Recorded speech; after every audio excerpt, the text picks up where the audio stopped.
When you interviewed Mishkin, I guess 5 years ago, during the shooting of Tupparivalan, you said that he was one of the finest filmmakers of Tamil cinema. And we know your admiration for the filmography of Mani Ratnam. Is there anyone in recent times who has been added to your list of finest filmmakers of Tamil cinema? Karthik Subraj. I love his filmmaking. I didn't like Jagametandram, but I loved Mahan. I really liked that a lot. You gave similar thoughts about actually Jagametandram and Mahan. You said they had the similar issues. So I thought you felt the same about them. I said what? You, from what I remember, I think recently I watched your review of Mahan again. You said that you felt the same about Jagametandram, that you both had the same issues. No, I felt it was a little bloated, but I really like Mahan. I don't think I would have said that they had the same issues. I'll go look back at my reviews, but if I did, then I said something wrong. I really liked Mahan. And I like the way he thinks up relatively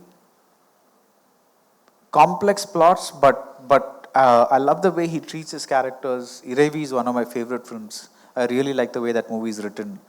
I really like I like a lot of it, like what happens in that movie. See, I basically like any filmmaker who thinks out of the box. It's like, it's not just Mani Ratnam because Mani Ratnam, right from the beginning, he said, I'm not going to make the same movie twice. So he's automatically interesting to me because whether I like his film or whether I don't like his films, I know that it's going to be different. Yeah. When I see Mari Selvaraj's Pariyan and Perumal, it's like nothing I've ever seen. It's like fantastic. When I see Karnan, I'm like even more blown away. Yeah. Like the way he's staging his scenes and stuff like that. So for me, any filmmaker who tries to do something different in terms of content and form is an interesting filmmaker. So I don't really like, anybody is interesting. But what I find is a lot of filmmakers, they come and make 2, 3, 4 films and then they disappear.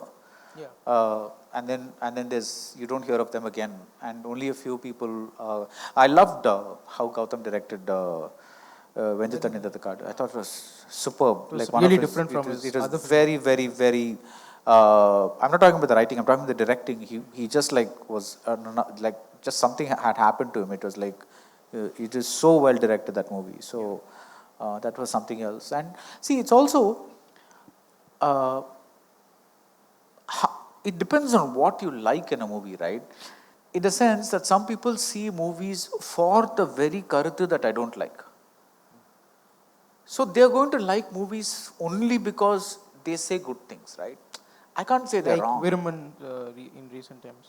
Like Viruman, which says... Whichever movie. Yeah. I'm not saying right this movie, that movie. But it depends on what you want in a movie. Yeah. Right? What you want when you go to the theatre and what I want when I go to the theatre are maybe the same thing, may not be the same thing. I can't say you're wrong for expecting this from a movie. You can't say I'm wrong for expecting this from a movie. So that will also depend on how you write a movie. And how things. So your sensibility will go towards that. So if you are coming, you are strongly ideological as a person, and you're thinking about social rights or whatever it is, then maybe one of your favorite filmmakers will be Paranjit. For me, Paranjit is fascinating because he's a damn good filmmaker.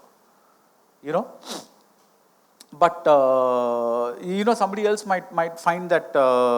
I've heard a lot of criticism of Nachatram Nagargiradu that he tends to overstate points, and I find that a valid point. But I find that because he's staging it in at least 5 different ways, the form of the film is so fascinating. So it depends on what you go for. For me, everybody who makes, I remember that one of the loveliest pieces of news I got was that Vijay Antony's next film is being directed by this director. I think his name is Balaji, if I'm not mistaken. And he made a movie that I loved called, it had Pooja, that actress Pooja and a kid. It was called Video Moon. I just loved that movie. And he hasn't made a movie after that, and he's making his second movie now with Vijay Antony. And I just heard that and I was like, because that was formerly such a brilliant movie, and this was, I think, 2010, maybe 2012, something like that. I don't know. So, at that time, people were not making movies like this. He's very, very, there was a kind of a noir kind of feel to it.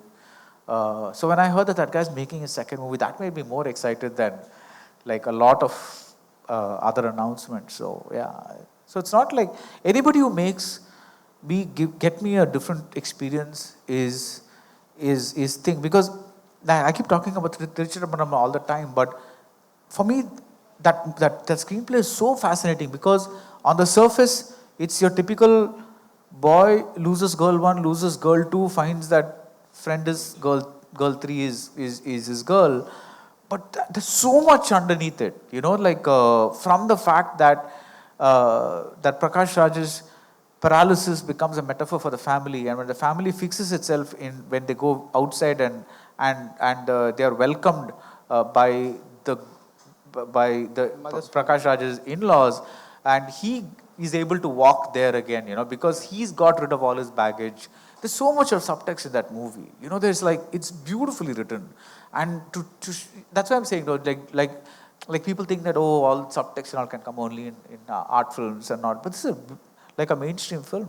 Yeah. And, you have all this lovely stuff happening there. So for me, that's easily my favorite. Like, I love that like screenplay. It's just amazing.